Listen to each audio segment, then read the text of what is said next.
Психикалық аурулардың түрі көп. Жиі кездесетіндер де және сирек кездесетіндер де болады. Солардың бірі тұлғаның бөлінуі немесе адам тұлғасының көбеюі деп аталады. Бұл ауруда бір адамның денесінде бірнеше адам өмір сүреді және қажет болса бірінен екіншісіне ауыса алады. Бір адамның бойында пайда болған мұндай бірнеше тұлғалар әртүрлі жаста, әртүрлі жыныста, әртүрлі мінезді және әртүрлі талант иесі болуы мүмкін. Сәлем достар, эфирде сол кездер. Менің есімім Нұрхат. Арнамызға жазылып лайк басып кетуді ұмытпаңыздар.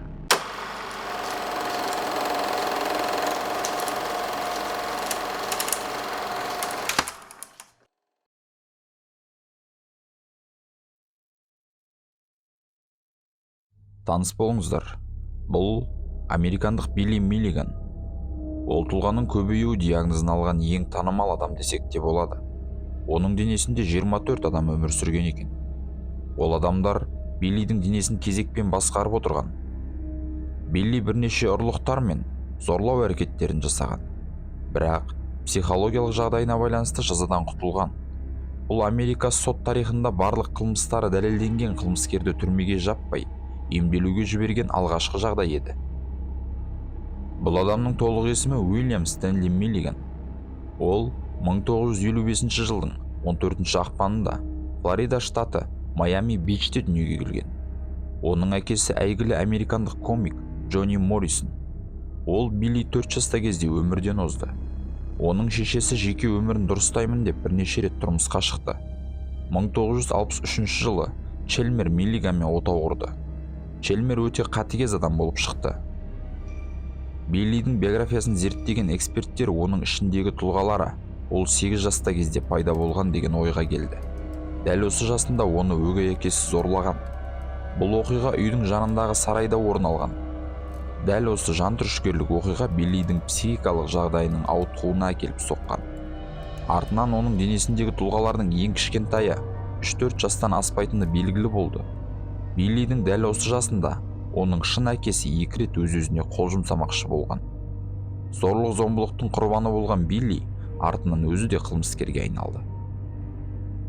Ол алғаш рет 1975 жылы дәріхананы қарумен тонағанда қамалды. 2 жылдан соң ол мерзімінен бұрын босап шықты. Бірақ араны суытпай Огайода 3 әйелді зорлау ісі бойынша шартты мерзім алады. Бұл қылмысты жасау үшін де Билли қару қолданған. Оның үйін тінту барысында әртүрлі қару-жарақтар табылған. Биллиді түрмеге түсірген оның ішіндегі жағымсыз тұлғалар еді. Денесін басқару құқығынан Биллидің өзі 16 жасында алғаш рет суицид жасамақшы болғанда айырылды. Ол кезде оның денесінде 2 тұлға өмір сүретін. Интеллектуал Артур мен күш иесі Рейджин. Осы екеуі дененің басты басқарушысы Биллиді ұйықтатып, өздері басқара бастаған. Дәл сол кезеңде денедегі тұлғалар да көбейген. Солардың бәрі Биллиді түрмеге жеткізген қылмыстардың себепшілері еді.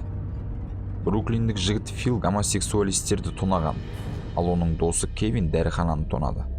Артынан Биллидің ішкі тұлғаларының бірі суреттеуі бойынша, ол жер ортасынан жарық түскен қараңғы бөлме болған екен. Кезекті тұлға денені басқару үшін бөлмедегі арнайы орынға тұру керек болған. Тұлғалардың ішіндегі ең бастылары югославиялық коммунист Рейджин мен англиялық Артур болған.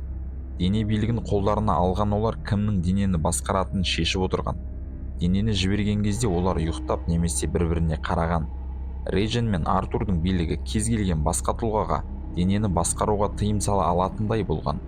Мұндай тыйымдар кезекті тұлға Адалананың кесірінен Билли тағы да сотты болған кезден басталған. Сырт көзге тыныш қыз болып көрінген Адалана наркотиктің кесірінен жас қыздарды зорлайтын агрессияға толы лесбиянға айналған. Солайша ол жетіспеген көңіл мен махаббаттың орнын толтырғысы келген. Бұл жағдайдан кейін Артур мен Рейджин Адалананы тыйым салынған тұлғалардың қатарына кіргізген. 1977 жылы Билли тағы да қамалады. Бұл жолы оның құрбандары тоналып зорланған 3 студент қыз еді. Қыздардың екеуі оны суреттен таныды. Түрмеде ол өз-өзіне қол жұмсамақшы болды. Содан кейін оны психиатриялық экспертизаға жіберді. Рейджин мен Артур Биллидің өзіне денені басқаруға берген болады. Сол кезде Билли қабырғаға басын соғып, суицид жасамақшы болған. Экспертиза Биллидің психикалық ауытқуы бар екенін растады. Артынан Афиналық психикалық денсаулық орталығына емделуге жіберілді. Бұл штаттардағы қылмыскердің жазадан құтылған алғашқы жағдай болатын. Билли Миллиган дененің иесі бола тұра өмірінің көп кезеңін ұйқыда өткізген. Ол кішкентай кезінен суицид жасауға бейім болғандықтан денесіндегі басқа да мықты тұлғалар дененің амандығы үшін оны сыртқа шығармаған. Оның орнын денесіндегі Артур, Рейджен, Томми, Ален, Адалана, Дэнни, Кристин, Дэвид, Кристофер және тағы да 13 тұлға шешім қабылдап өмір сүріп отырған. Бұлардың барлығы дерлік ерекше тұлғалар еді. Олардың арасында талантты суретшілер, музыканттар болды. Олардың әрқайсының интеллект деңгейі әртүрлі еді. Хардиндік клиникада өткізілген IQ тесттің нәтижесі әр тұлғаның IQ көрсеткіші әртүрлі екенін көрсетті. Интеллектуал Артур бұл оның намысына тиетінін айтып, тестке қатысудан бас тартқан. Билли емделіп жүрген кезде оның денесінде тағы бір тұлға пайда болды. Ол мұғалім. Сол мұғалімнің арқасында жазушы Дэниел Киз бұл ерекше жағдайға байланысты кітап жазуға көптеген материалдар жинады. Биллидің ауруын зерттеген психиатрлардың айтуы бойынша бәріне себеп болған өгей әкесі Челмердің зорлық-зомбылықтары болған екен. Олар сарайдағы жағдай оның жалғыз зорлығы болмағанына сенімді. Одан да бөлек әртүрлі зорлықтар болып тұрған деп жорамалдайды. Биллидің тұлғаларының бірі 19 жастағы Эйприл еді. Ол Челмерді өлтіру жоспарын жасаған. Оны біліп қойған Артур одан денені алып алады. Сол кезде Эйприл Рейдженнен көмек сұрайды. Артур әрең дегенде югославиялық коммунист Рейдженді Челмерді өлтіруден бас тартқызады. Емделу кезінде Челмер Миллиганның кәмелет жасқа толмаған балаға зорлық-зомбылық көрсеткенін дәлелдейтін бірталай материал жиналды. Миллиганның жағдайы психологиялық ауруларға байланысты көптеген оқулықтарда кездеседі. Ол мемлекеттік психиатриялық клиникада 10 жылға жуық емделді. 1988 жыл ғана оны бостандыққа шығарды. Дәрігерлер оны емделді деп санады. Бірақ кейбір деректерге қарағанда Билли сол күйі өзінің тұлғаларын біріктіре алмаған көрінеді. Ол бостандыққа шыққан соң өмір сүрген үйінен адвокат, математикалық формулалар мен көркем суреттер салынған қабырғаларды байқаған. Билли Миллиганды толықтай емделді деп нақты айта алатын ешкім жоқ. Бостандықта ол Калифорнияда аз уақыт өмір сүрді. Тіпті кино саласымен де айналыспақшы болды. Өзінің кішігірім киностудиясында ол қысқа метражды фильм түсірмекші болған. Бірақ сол күйі ол фильм жарыққа шықпаған. Көп ұзамай компаниясы банкрот болып, Билли көпшілік алдынан ғайып болды. Ол таныстарымен де хабарласуды қойған, тіпті банк шотындағы ақшаларын да пайдаланбаған. Соңғы ақпараттар оның қарттар үйінде екенін хабарлады. Биллидің денесі бірнеше тұлғалардың үйі болғандықтан, оның жеке өмірі де бірнешеу еді. Оның барлық еркек тұлғаларына ауру жұқтырмас үшін еркектермен немесе бөгде жыныстылармен төсек қатынасына түсуіне тыйым салынған.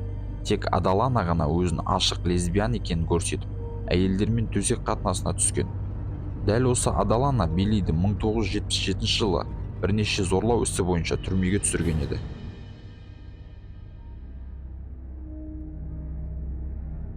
Билли Миллиган 2014 жылы рактан қайтыс болды. Оның соңғы өмір сүрген мекені Огайо штатындағы қарттар үйі болды. Сирек кездесетін ауруы бар Билли көптеген журналистердің, жазушылар мен кино мамандарының қызығушылығын тудырды.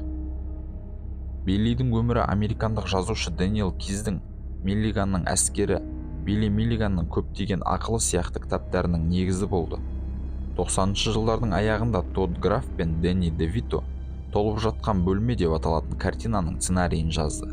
Бұл жерде де басты кейіпкер Билли Миллиган.